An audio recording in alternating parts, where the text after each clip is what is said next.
Connaître le nom de quelqu'un ne signifie pas nécessairement que vous savez tout sur cette personne, mais cela la rend plus présente dans votre vie. En connaissant et en invoquant le nom d'une personne, elle peut alors entrer en amitié avec vous. Et les amitiés sont importantes.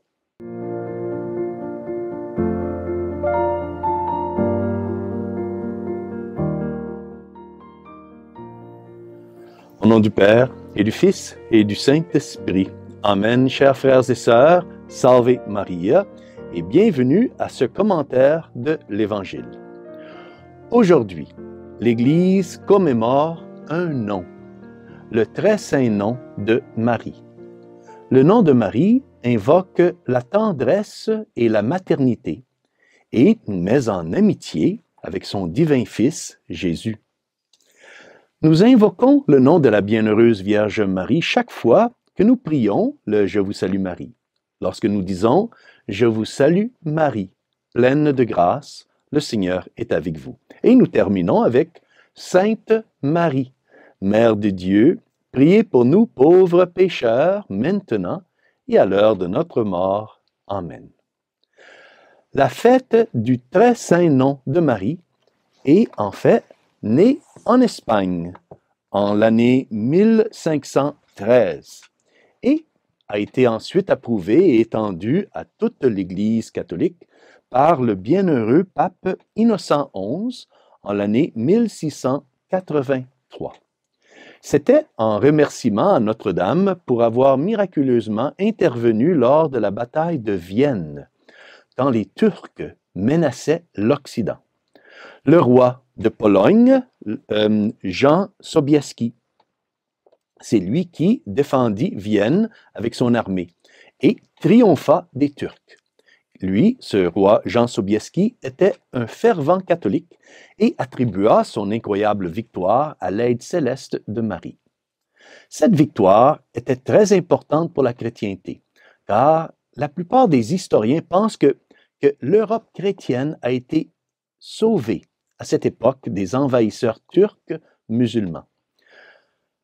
Lorsque nous tournons vers Marie et nous invoquons son saint nom, dans les combats spirituels de notre vie quotidienne, nous nous souvenons de toutes ces victoires passées et présentes et nous demandons qu'elle nous aide à nous aussi. De la même manière que Notre-Dame a aidé l'Église à Vienne, à Lépante et même à Cana, en Galilée. La lecture de l'Évangile d'aujourd'hui nous est présentée par Saint Luc, chapitre 1, versets 39 à 47, et commence par ces belles paroles. En ces jours-là, Marie se mit en route et se rendit avec empressement vers la région montagneuse dans une ville de Judée. Elle entra dans la maison de Zacharie et elle salua Élisabeth. Or, quand Élisabeth entendit la salutation de Marie, l'enfant tressaillit en elle. Alors Élisabeth fut remplie d'Esprit Saint et s'écria d'une voix forte, « Tu es bénie entre toutes les femmes, et le fruit de tes entrailles est béni. D'où m'est-il donné que la mère de mon Seigneur vienne jusqu'à moi? » Nous voyons donc ici Sainte Élisabeth saluer sa cousine, Marie, comme la mère de mon Seigneur. C'est un beau titre pour Marie. Et nous pouvons tous dire aussi de Marie qu'elle est aussi la mère de mon Seigneur. Parler de Marie comme mère de mon Seigneur, c'est pas loin de la désigner également comme la mère de Dieu. Et donc, ces deux titres, Seigneur et Dieu, s'appliquent également à Jésus et exprime sa divinité.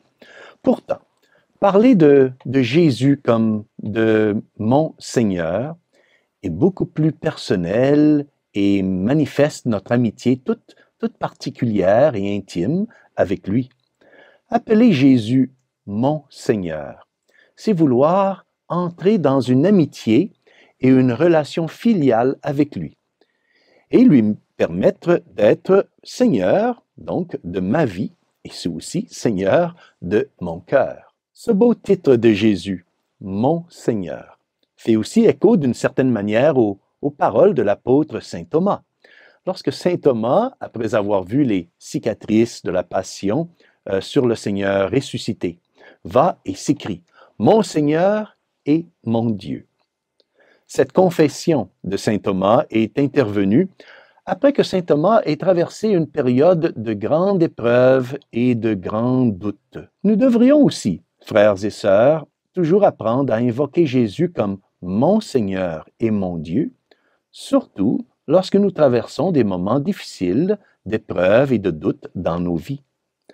Comme sainte Élisabeth, nous pouvons aussi honorer Marie comme la mère de mon Seigneur. Nous l'honorons parce que c'est par elle que le Seigneur est venu à nous et aussi c'est grâce à elle que nous pouvons aujourd'hui invoquer Jésus comme notre Seigneur et notre Dieu. Invoquons donc toujours le très saint nom de Marie avec honneur et respect parce qu'elle est plus proche de Dieu que nous et parce que nous espérons qu'elle sera avec nous maintenant et à l'heure de notre mort. Et que Dieu Tout-Puissant vous bénisse, au nom du Père et du Fils et du Saint-Esprit.